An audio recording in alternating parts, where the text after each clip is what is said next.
안녕하세요. 이번엔 HTTPS의 개념에 대해서 알아보도록 하겠습니다. 먼저 HTTPS의 필요성입니다.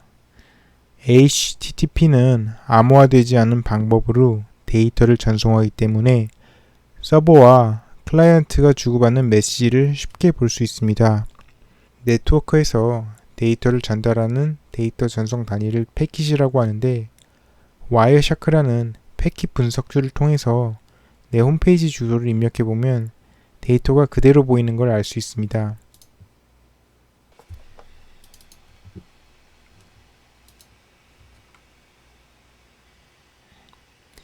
제 주소를 쳐봅니다.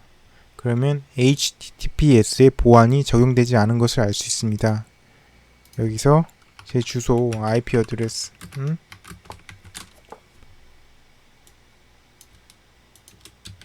이렇게 쳐봅니다. 그리고 메시지를 한번 확인해 봅니다.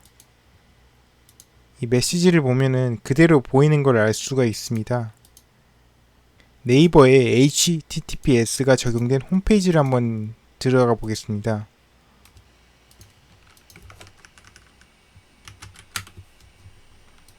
네이버 주소를 한번 쳐보도록 하겠습니다.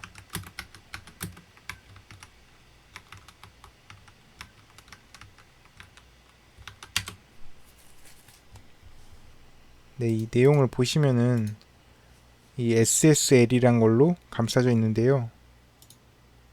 이 데이터들이 이런 식으로 감싸져 있게 됩니다. 인크립트하고 암호화됐다고 나오고 있습니다. 이제 HTTPS와 SSL에 대해서 설명해 드리도록 하겠습니다. 통신이란 데이터를 여러 계층으로 감싸는 것에서부터 시작을 합니다. 택배를 예로 들면 택배 내용물이 있고, 그 다음 택배 내용물을 택배 상자에 감싸고, 택배 상자에 우리 집 주소와 보낸 주소를 적고 어떤 회사로 보낼지에 대해서 정합니다. 마찬가지로 데이터도 여러 계층으로 이렇게 감싸서 상대방에게 보내게 됩니다. HTTPS는 위사징 데이터와 2층 트랜스포트로 감싸는 사이에 SSL이라는 계층을 추가한 통신 방법입니다. SSL이란 비유를 하자면 이제 내가 상점에서 물건을 구매하려고 할 때 이 물건에 대해서 정부가 보증을 한다면 믿고 살 수 있을 것입니다. 마찬가지로 내가 특정 사이트에 접속할 때 제3자가 이 사이트가 안전한지 보장을 해준다면 안전하게 접속할 수 있을 것입니다. 여기서 SSL 인증서는 클라이언트와 서버 간의 통신을 제3자가 보증해주는 전자화된 문서입니다. SSL 인증서를 통해 통신하는 방법은 다음과 같습니다. 서버 운영자는 인증서를 먼저 받아놓습니다. 그 다음 클라이언트가 서버에 접속하면 서버는 클라이언트에게 이 인증서 정보를 전달합니다. 클라이언트는 서버에게서 받은 인증서 정보가 신뢰할 수 있는지 검증합니다. 대칭키와 공개키에 대해서 설명해 드리도록 하겠습니다. 이 SSL 통신 방식을 제대로 이해하기 위해서는 대칭키, 공개키, 디지털 서명 방식 등을 이해하는 것이 필수입니다. 대칭키란 동일한 키로 암호화와 복호화를 할 수 있는 암호화 기법입니다. 예를 들어서 암호화를 할 때 1234를 입력하면 복호화를 할 때 1234를 넣는 기법입니다. 공개키 암호화 방식을 쉽게 비유해 보겠습니다. 해당하는 비유는 공개키가 이해가 되지 않아서 제가 개인적으로 생각한 비유이므로 그냥 참조만 하기를 바라겠습니다. 갑돌이와 을순이가 돈 거래를 한다고 가정해 봅시다. 갑돌이는 금고와 열쇠를 갖고 있고, 이 금고의 특징은 한번 닫으면 갑돌이 열쇠로밖에 열 수가 없습니다. 갑돌이는 을순이에게 금고를 전달합니다. 을순이는 금고에 돈을 넣습니다. 그리고 을순이는 갑돌이에게 금고를 전달합니다. 갑돌이는 받은 금고를 자신의 키로 엽니다.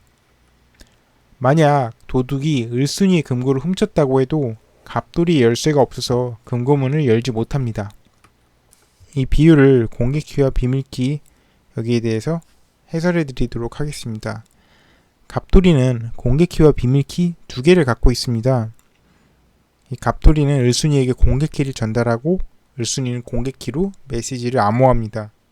을순이는 암호화된 메시지를 갑돌이에게 보냅니다.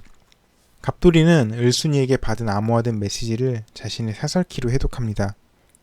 만약 제3자가 을순이의 암호화된 메시지를 훔쳤다고 해도 사설키가 없으므로 암호를 해독하지 못하게 됩니다. 여기서 금고는 공개키를 가리키고 열쇠는 사설키를 가리켰는데 이 열쇠가 없으면 다른 사람이 훔쳐가도 이 금고 안의 내용을 열 수 없다는 점은 공개키와 사설키 비유와 같습니다. 하지만 열쇠는 어떤 메시지도 담을 수 없지만 사설키는 메시지를 암호화할 수 있다는 점에서 다릅니다. 사설키로 암호화한 메시지는 비공개키로 해독할 수 있고 공개키로 암호화한 메시지는 비공개키로 해독할 수 있습니다. 디지털 서명 방식에 대해서 설명해 드리도록 하겠습니다. 철수는 메시지를 해시 함수를 통해서 해시 값을 생성합니다. 철수는 사설키로 해시 값을 암호화합니다. 암호화된 해시 값을 대칭키로 암호화합니다. 전자서명이 생성이 되는데요.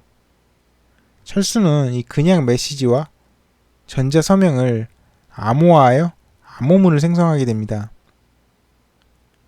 영희의 공개키로 이 철수의 대칭키를 암호화하게 됩니다. 그럼 전자봉투란 게 생성이 되는데요. 철수의 이 대칭키는 영희의 사설키로밖에 풀 수 없기 때문에 매우 안전하다는 특징이 있습니다. 철수는 이 해당 메시지를 영희에게 보냅니다. 영희는 철수에게서 암호문과 전자봉투를 받습니다. 먼저 전자봉투를 통해 영희의 사설키로 해독을 하면 철수의 비밀키를 획득하게 됩니다. 이 비밀키를 통해서 암호문을 해독을 하면은 암호화된 해시값과 메시지가 나옵니다. 이 전자서명된 값을 철수의 공개키를 통해서 해독하면은 해시값이 나옵니다. 그리고 이 메시지를 해시 알고리즘을 통해 해시값을 생성하면은 이 두 개가 같은 걸 알 수 있습니다. 따라서 이 메시지는 철수가 보낸 것임을 알 수가 있습니다.